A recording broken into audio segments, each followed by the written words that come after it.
What's up, y'all? I'm Dinah. And I'm Yo-Yo. And you are tuning into Heavy on a Journey. Girl, what's up? Pushing through this 1 month no alcohol. Oh, how's that going? It's going good. Ginger beer has been saving me. I feel that. What you been up to? What's going on with you? I'm doing the same thing. And sparkling water is my best friend. With a little mint, lime, jazz it up. A little extra. I'm doing no alcohol January also. Yeah. But I don't know. I haven't tried sparkling water, but Really? typically my prebiotic sodas. Okay, like a little poppy. Little Poppy, strawberry lemonade. That's my one. Okay. The Minute Maid brand? No, the Poppy. Oh, okay. Strawberry lemonade pop. Okay. No ads. Oh. No. I'm weak. Please send a check. Oh, wait, that is so funny. That's hilarious. Well, kudos to us. We in 2 weeks in? Yeah. Yeah, it's not too bad. I can have fun without liquor, so that's something that, Exactly. But so let's get into our topic. Yeah. What's going on? So I have my friend E. Hi, guys. This is Erin. She came all the way down from Raleigh. We met how we met, E? We met at Winston. We did. We are all Winston women here. Oh, SSU. I always knew who you were, but we kind of clicked like at the end. Yes. Like towards the end, like senior year, going into adulthood, life. And guess where we was at? The gym. Yeah. Love that. Yes, we're in the Okay. gym. So this is why she here. So we're going to talk about a special topic, educating some people, surprising some people about some stuff. We talking about PCOS. Do y'all even know what that is? Do you know what that is? I do not. What is it? No, I'm just kidding. No, it is ovary. No. Y'all, we've been trying to get it right. We've been trying to get it right. One more time. PCOS. Yep. Polycystic Ovarian Syndrome. Yeah. BOW. See, got Can you it. tell us a little bit more about it or no? Yes. I can. No. PCOS is a hormonal imbalance within the body found in women. It's like less estrogen and more like testosterone, they would say, potentially. Potentially somewhat like you'll have like cysts on your ovaries and that. Like You can. okay. But you don't have to you don't have to physically have sex. I know a lot of the symptoms are related to like excessive sweating, facial hair, weight issues, either like losing, fertility issues, menstrual cycles. Help me if I'm wrong. Yeah, no, What's Yeah, some all others? those are correct. Sometimes mood also. Oh, mood Yep. swings. Mood can Okay. be associated with it too. Acne. Yes. Mm-hmm. It's a fun fact. Mm-hmm. Y'all want to go ahead and share? Yeah, we can get into it. Erin, I'll let you start with how. Wait. So they have it. Oh, they got it. yeah. Okay, First and foremost. They got it. Yeah. Yes, so I have Surprise. PCOS No, I was and kidding. Erin has PCOS. Yes. If you can just share like how you first found out you had PCOS. Yeah. So my menstrual cycle, I think it started when I was 11. However, I didn't know that I had PCOS until right before I went into college. Like my periods weren't regular. Okay. Um, So like when you say not regular, was it every other month, once a year? it wasn't even that. I don't think it was that sparse. I would say maybe at max like once every 6 months. Okay. Or something Okay. like that. But I've never, I hadn't been able to relate to people who have like super heavy flows or, periods that come every month. That just wasn't my reality. The other reason why it was PCOS was suspected was because I had insulin resistance. So PCOS can sometimes be synonymous with like diabetes in the sense of the insulin resistance that will come with it. On my paternal side, my dad has type 2, my grandpa had it, and both my aunts had type 2 also. And I was at risk because I was a larger person. And so that's what kind of led to the testing that showed that I did have PCOS. So when you found out, like, how did you feel? Were you like, were you scared, or was it just like, okay, whatever? I wouldn't say I was scared. I've been around persons that have lived with diabetes. I did know that lifestyle wise, I was going to have to make changes because I did not want to be diagnosed with type 2 diabetes if I could help it. But not necessarily scared. I think the one thing is, when you're young, you dream of like being a mom, like raising kids. Yeah. So the thought of like infertility or issues with that is, somewhat of a scary thought to think of. But I think will share some other things later on, but because I have made lifestyle changes, I'm more optimistic about living with PCOS. That's what's up. Yeah. Girl, what about you? How'd you find out? Let me tell you, your journey to finding out was a walk in the park compared to mine. Jesus. Yes. So talk about it. I found out I had PCOS in high school. Okay. And I bled for 3 months straight. And I was nervous. I had no clue what was going on with my body. Yeah. I was on WebMD Googling like, I'm bleeding for straight. What does this mean? What did they say? It said, it said I had HIV. Jesus. It said all kinds you of go stuff. on Google, they tell you about to die in 10 days. Oh, God. Now they say you had AIDS. You didn't even have no sex.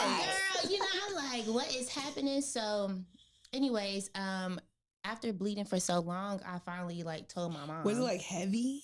Yes, like it was diaper heavy. booty. It was heavy, real heavy. And so yeah, I finally told my mom after just being like nervous, not knowing what's going on in my body. She took me to an OBGYN. They stopped the bleeding with some pill. My mom felt like I was too young to go on birth control, so she did not want me on birth control. And they said the OBGYN predicted that I may have thyroid disease.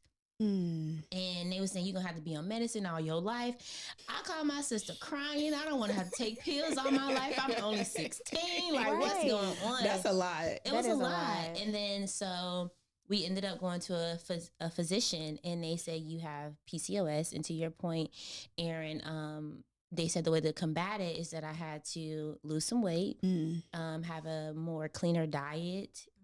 So I went to a nutritionist, and she was able to put me on a meal plan, but I don't know if they prescribed this for you. They did put me on metformin. Yes. And metformin is basically what pre-diabetic people or diabetic people take. And it gave me UTIs, like it messed with my mood. It was not for me. And I'm the worst pill taker. I'm not consistent with stuff like you're that. Like liquids? Yeah, daily medication. Daily. It's just not. It's not for me. So, like, what did it do? Like, regulate your menstrual cycle? I think metformin is. We are not medical professionals in that sense. But it's supposed to do something with helping lower your blood sugar. Okay. And something to help with your insulin production in your body. Yeah. Mine, they have prescribed metformin and spironolactone. I don't know what that is. It's something that is another pill because, like, with PCOS, is androgens and testosterone. It's supposed to lower those levels to, like, kind of slow hair growth and stuff like that. Okay. But the two together for me was a no-go. Yeah. I was at work one time, like, in college, working in a pharmacy, vomiting. Ooh. I was like, I can't do this. Yeah. This is not going to work. So how long you was on the medicine for? Like for years? Like 4 years? No, I mean, I, again, wasn't a daily medicine taker. So I was trying it again when I got in college to see. Got you. So I don't even know if it was a full week that I was on it. And my body was just like, hell no. Yeah. Yeah. I took metformin for like maybe a couple of months. But I would say because I visited the nutritionist, she got me right. And I started to lose a lot of weight in high school, like towards my senior year. And so I stopped taking it. And again, to your point, I do not do well with pills. And then when I got in college is when I actually did get on birth control because my cycle was still irregular. And that was the pill birth control. And child, that was hard for me to take too, but I had to do it because I wanted, regular periods. So it wasn't fun. The birth control helped though with the regular periods. It did regulate, but my moods were like up and down. Yeah, I was going through a real bad breakup. Y'all, I was in the bathroom, sliding down the wall, crying in the shower. Jesus. Mariah, okay, you but it was I think it had a lot to do with the PCOS, the birth control, all those things. Just my hormones was just all over the place. Yeah. So like, y'all talking about imbalancing hormones. So what other symptoms and signs that y'all like show, that are common? My symptoms, so along with the irregular periods, weight gain, I don't know. I've never like claimed like depression or anxiety or anything like over me, but I do think that weight gain, feelings of insecurity with like self-image have a lot to do with your mood. So, okay. um, What about like I think hair, facial that hair, would be- sweating? yeah, definitely facial hair for me. That's a huge insecurity for me. I used to get laser hair removal. Okay, I do remember that. And when I did do that, I don't know, in my brain, I'm just like, oh, I'm getting this, and like it's gonna be gone for forever. And it's But not. hormonal hair growth, I mean, like we are living, so we have hormones. So it didn't work out the way I thought it was, and I do have the thing like it's a lifetime, like you can keep going, but Yeah. I don't do that. So wait, so like you went through the whole like what is it? Like how many sessions is It it? was like 6 Yeah. cycles that I paid for. And then the hair did stop. The hair did slow and stop to a point where it like wasn't super like recurring. Because like right now, like my routine is like every day I'm kind of just like feeling where I'm at. Okay. And I have like a little razor.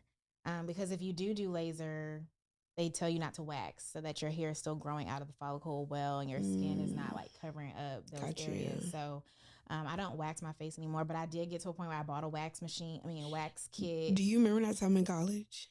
No. Or like But did the wax not come off? I think What happened? one time y'all she let me pull it off. Pull the wax off. And she was so apprehensive. I remember that now. And it was like, I didn't know if I made like a mark or like her, I don't know if I was a little too rough. Just playing. Yeah, Everybody was like, get out. I have ripped my skin off just because like if the wax is too hot or you don't let it set enough before you turn. Yes, a whole lot like cosmetically Yeah. with the hair growth. That's What about you? Yeah. Yeah, I deal with hair growth, and honestly, up and down weight gain. As of recently, it could be because of the wigs, but I've been experiencing like acne. But I also get laser hair removal. And I had 6 treatments, and then you I did had it to too? go. Yes, she don't listen. I thought you only did a little bit. I didn't know you did the whole So you 6. have to do the 6 treatments. Yeah, I didn't know you did the whole thing. Then you can go back like however so often. But I do remember, and it's always a dude. What happened? I, was about to see this dude, had no business seeing him again. He was one of those ones, but I shaved before I saw him because you don't want or whatever. Yeah. When it's smooth. Yeah, he gonna say, "Did you shave?" I'm like, you did not have to call me out. But to your point, that's a big insecurity because it's just My like, thing is, how did he know? What did you have? I probably had a little buzz hair, like it wasn't like perfect, Right. But that's a big insecurity because to have facial hair is just not. Yeah. It just what like society would say is not like feminine, Yeah. Yeah. But So when it comes down to like medically, like knowing our bodies, we do have higher levels of testosterone, and so that's a part of it. it just don't help with feeling feminine. Yeah. Right. Yeah. And confident, especially, or like I've gotten to the point where like I need to have a razor in my bag just in case I might have forgotten. Like the top of the chin, but then like it goes a little deeper. Right here. Yeah, I get like right here, little whisker here. And then when you take hair off, like it grows back more. Yeah. And you may get razor bumps if you're using a razor. Oh. Yeah, So- so, Have you ever had so you gotta razor be on bumps? top of your skincare. I really haven't. I do like have people that I know that, I can tell that they do remove hair and like they have hyperpigmentation, but skincare is just really important to like exfoliate. Was it turmeric? Yeah, That's turmeric is good for helping with management, but I try to be on top of my skincare, so that's not. because it's like sporadic. Yeah. Oh, okay, so it's not like You like disturbing hair or you take off the hair and then a pimple grows in place. Yes, of it, that like, part. and So so just all the annoying. things. Be serious. so Right? we don't want to share our lives with you. Exactly. I'm here kikiing. It's definitely not funny. I mean, sometimes you gotta laugh. Yeah, we do. Like, No. I said like no, but you gotta laugh. no, definitely you have to laugh through the pain. Yeah, for but y'all sure. are Period. Thank you. Y'all are, you know, survivors of this, and y'all living it. Sorry, survivors. So, what was some ways that the doctor said that you can combat PCOS? Like, what were you given any tools, or what did that look like? Not really. Honestly, me knowing my body and me self-advocating, like we said, like the metformin they tried, spironolactone they tried. It wasn't until 2023, I was at dinner with someone, and not to say that they were a heavy eater before, but like they were just like lightly eating. And I was like, Yeah, you know, you ain't eating that much no more. Like, you good? Yeah. And so she told me about her starting a medication, which was a GLP-1.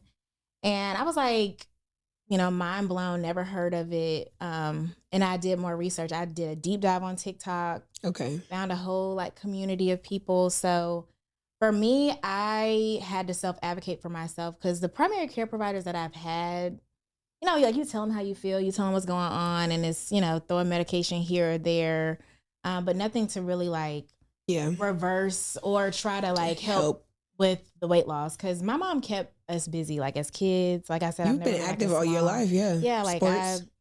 Girl Scout, sports, soccer, swim team, running track, and so it was. I think when I was going to Winston, my mom wanted me to do ROTC. And I was like, Mom, I'm not doing that. She was like, you should be running around the campus. She was like, you should be up and running around the campus. I don't want to do that. No, and them hot suits, got a 3-piece on. No. Oh my goodness. And so it wasn't until college where my weight really crept up on me. Because I think, I don't know, it sounds weird to say, but the size that I was when I started my GLP-1 journey was the size that I always felt that I was.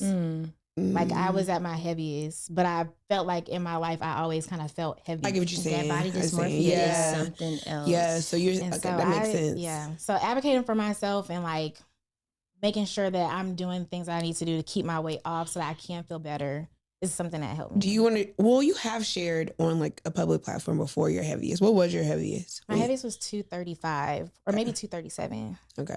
And my lowest was like 165. Ooh. Yeah, that's what I'm trying to be, girl.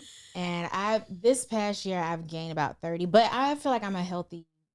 You look amazing. You look good. I feel better in my skin, which when I first started, I did not feel good in my skin. Yeah. And so, I think that's the whole reason why like we start these journeys is because the uncomfortableness in our skin. Yeah. Because I always say when you look good, you feel good. Exactly. When you feel good, you do better. Mm-hmm. Yeah. And so I think that can motivate you in a lot of spaces when you feel good about yourself and how you feel. So like was the 165 you say? Was that you feel like that was you feel like too small? I didn't. Or just life was just life and then just whatever? I didn't. I was just, consistent with the medication. Like we said, I'm not a daily medication person. So the GLP-1 for me, I like because it was just like inject on this day. Yeah. You got to worry about it until the next week. But then I had friends like, you getting too small. They always say that when you lose weight. I know. I'm like, y'all want to tell me I was getting too big. There we go. We said that. Yeah. But I felt okay. But I also, I was still constant in the gym, stuff like that. So, my muscle mass that I thought that I was working on, now looking back on it, I really wasn't maintaining the muscle that I thought I was building. Yeah, due to the GLP-1. Yeah, I don't think I was, at that point, I was up in dose and I wasn't eating enough. You gotta eat protein, fiber, all the stuff. So I felt good, but. So with the GLP-1, did you experience any minimum hair growth or how did it affect that? I tried to think about that as I was going through my journey. I do think that I didn't have to shave as often. Now it's every day I can feel and maybe I need to take some off, but then I feel like it might have been every 2 or 3 days. Okay. I think it did slow down a bit, but I didn't really monitor it super closely. And then did it bring your cycle back or? It did. Okay, that's good. So I was having regular cycles every month. I could kind of count on it. Do you get cramps with PCOS outside of your menstrual? I can't even describe it, but it's just a deep. So cramp. That's so funny that you say that because I thought it was my IUD. And if you're experiencing that, maybe it's a mixture, a combination of both. But it's to the point where you want to, like, you just want to sit Double over. down. Yeah. Like it's real deep. It's almost like, am I pushing the baby out? Like it's real bad. Yeah. Labor. Yeah. Labor. But I mean, I would get those types of cramps. Then I would like feel like more menstrual type cramps. But yeah, my cycle was regular. My hair loss was a little less. Just to preface it, GLP-1s don't just reverse everything. I definitely put in work. Like I was in the gym, drinking water, changing my diet. Yeah. I feel like because GLP-1s kind of change like how your brain processes information. Like it can let you know when you're fuller, or like when you're getting full, so you're not overeating. It slows down your digestion, so like you stay fuller for longer periods of time. So I think all those things kind of like married together. So it's a success for you. Yeah. So you said that like when you were trying to tell your primary care doctors like, hey, was it I'm having trouble losing weight? Like what was that conversation like? And then what were you not getting?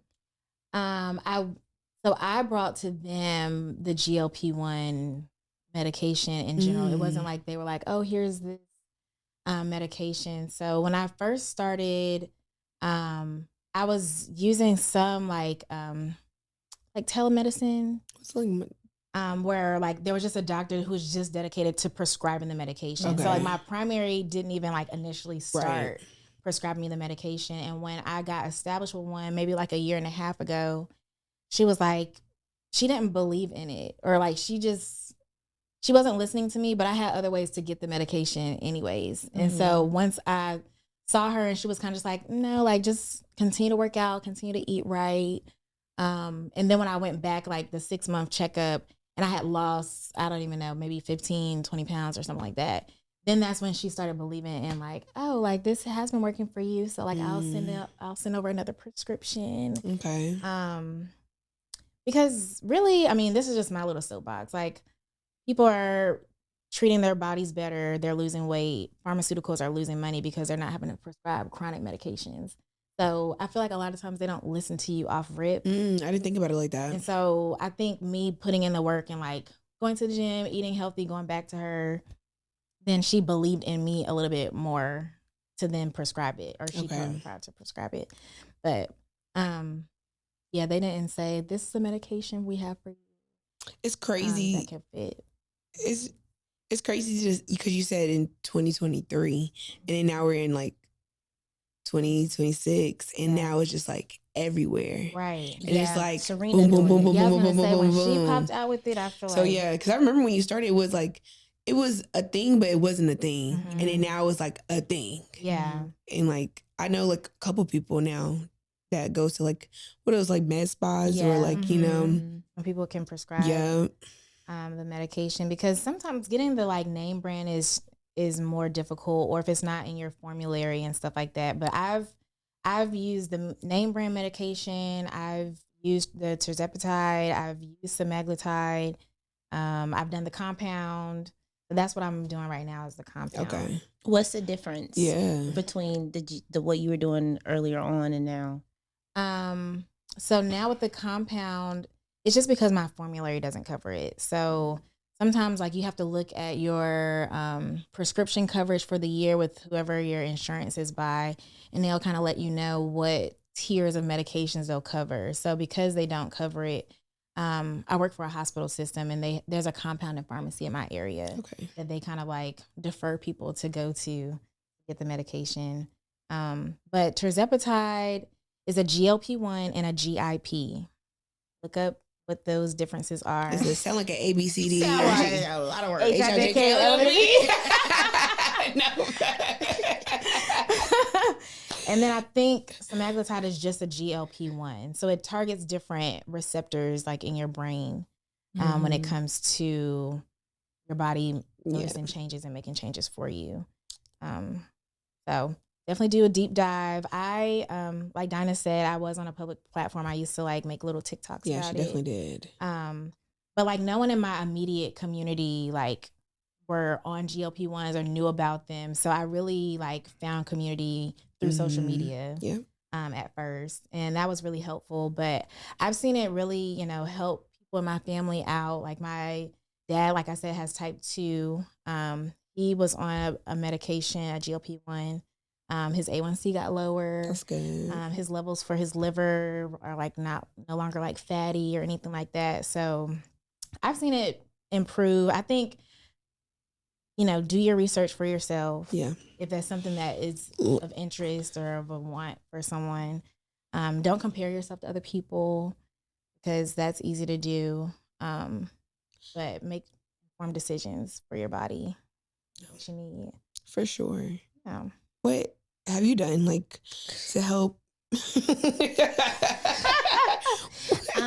So like I said, when I was in high school, I had to see a nutritionist because in high school, what was that, like 2016, whatever? 13, 14, whatever. 16. 13, 14. Yeah, we was. Now, we was in college. I get 2013 and 2017 mixed up. So I graduated, high school 2013. Same. So 2014, 15, whatever. Yeah. Anyways, so then GLP-1 was not a thing. Oh yeah, no. So we did a nutritionist, and I was working out. I had a strict eating regimen. Okay. And so interesting enough, like I said, in high school, I was starting to lose the weight, and I didn't have necessarily that problem.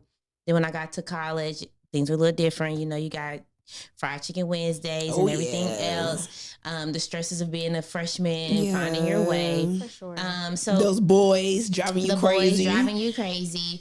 So all the things. And since then, I've just been trying to establish my own regimen. Okay. And has it been working? Yes. Yeah. So don't even count. But it's a struggle because I do feel like because of my PCOS, it's harder for me to keep weight off. And it's easier for me to pack it back on. So it's like either you gonna literally eat grass for the rest of your life to be the size you want, or you just gonna, be big. But I would say that I choose to be a balloon. So it is, and when you're on this weight loss journey and you've seen lower numbers and then you spike up high, it's kind of one of those things where I wrestle with myself where it's like, I have to remember that, hey, I have PCOS. And so that is a factor for why my weight loss journey may be really up and down compared to someone else. So I have to remember that for one. So yeah, I mean, I've wrestled with GLP-1. I've wrestled with it. I have not brought it. I haven't. What, Dinah? I was saying, are you gonna What is it? I was gonna say it's nothing bad. So you remember those little pills? Oh, so the med spot, those make me sound like a little dragon. Yeah, she be going to get her the drugs med spot for her blood. No, I'm just kidding. Prescribes I do not. Ooh, that's I was taking something. I can't remember the name of it, but it's an appetite suppressor. Oh yeah. And so that helped me for a little bit, but I didn't want to be dependent on something like that because with the appetite suppressor, you have a kick of energy, you wired. So it's almost like what, Ritalin?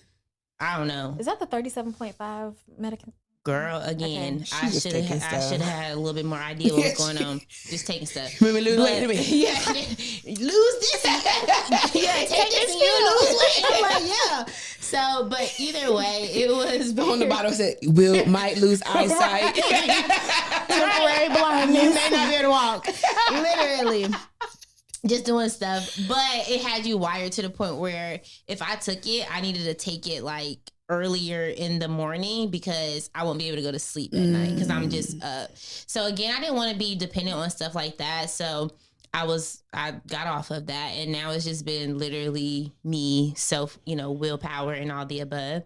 I don't know about you, but I will say that I think my PCOS has caused me to have fibroids.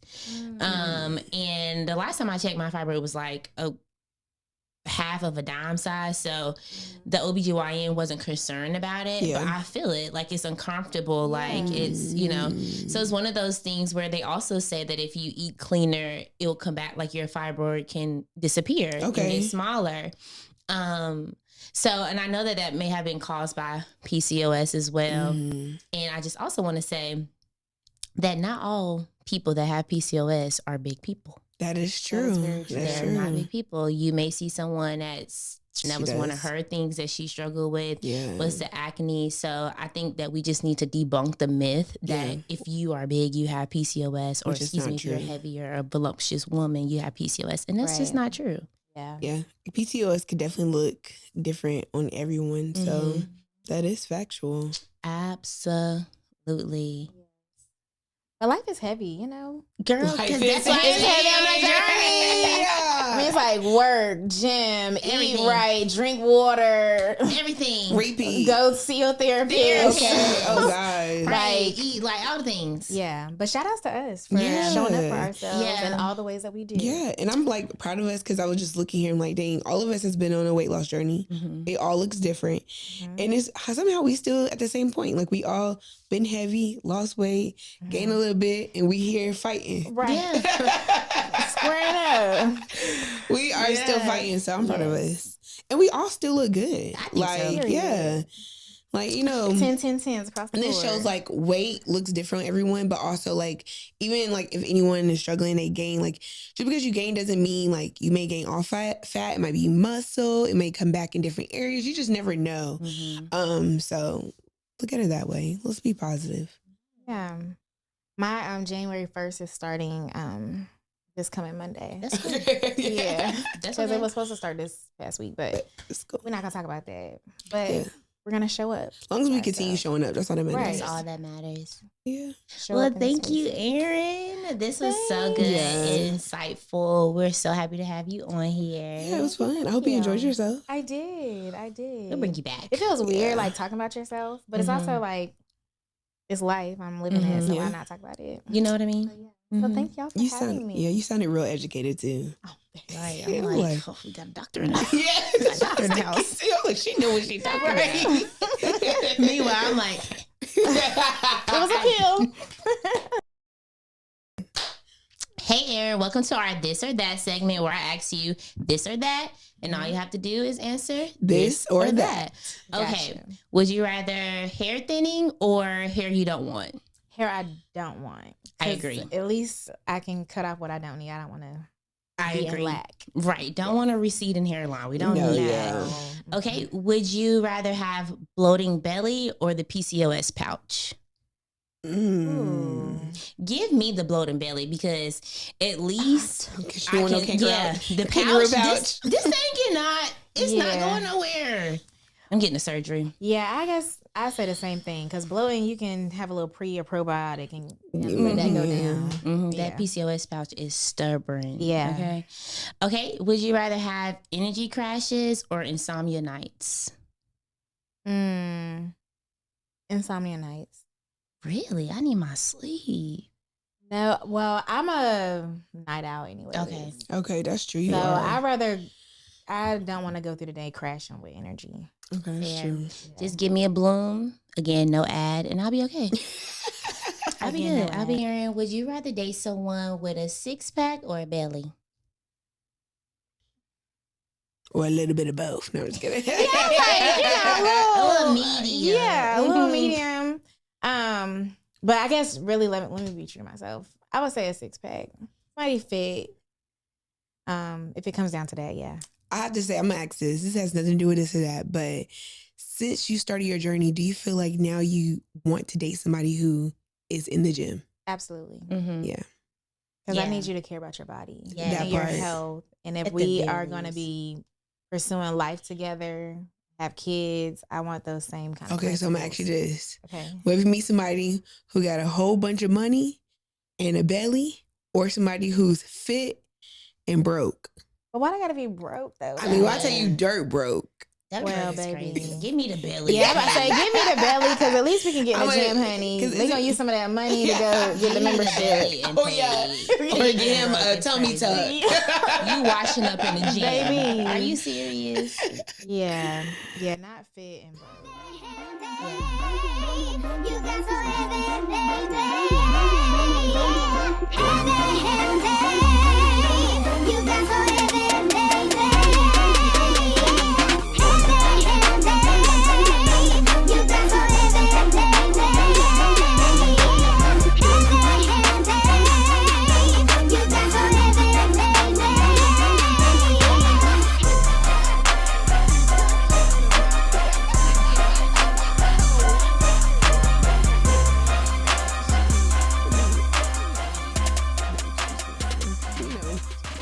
y'all. I'm Dinah Murphy. And I'm Yolanda, and some call me Yo-Yo. And welcome to Heavy on the Journey, the podcast where two college besties turn gym partners, turn accountability queens, get real about what it actually takes to lose the weight and keep your head in the game. We met in college, bonded over frauds and final exams. And somewhere between the late night snacks and All-Star Monday promises, we knew it was time for a change. So we started working out together, holding each other accountable through the sweat, the setbacks, and the scale drama, and the self-love glow-ups. And now, we're bringing you along for the ride. This isn't your average weight loss podcast. We talk real talk. From gym panties to no panties to the emotional weight that comes with the physical. We're showing up our full selves, flaws, fupas, and all to remind you that this journey isn't perfect, but it's yours. So grab your water, lace up those sneakers, and let's get heavy on the journey.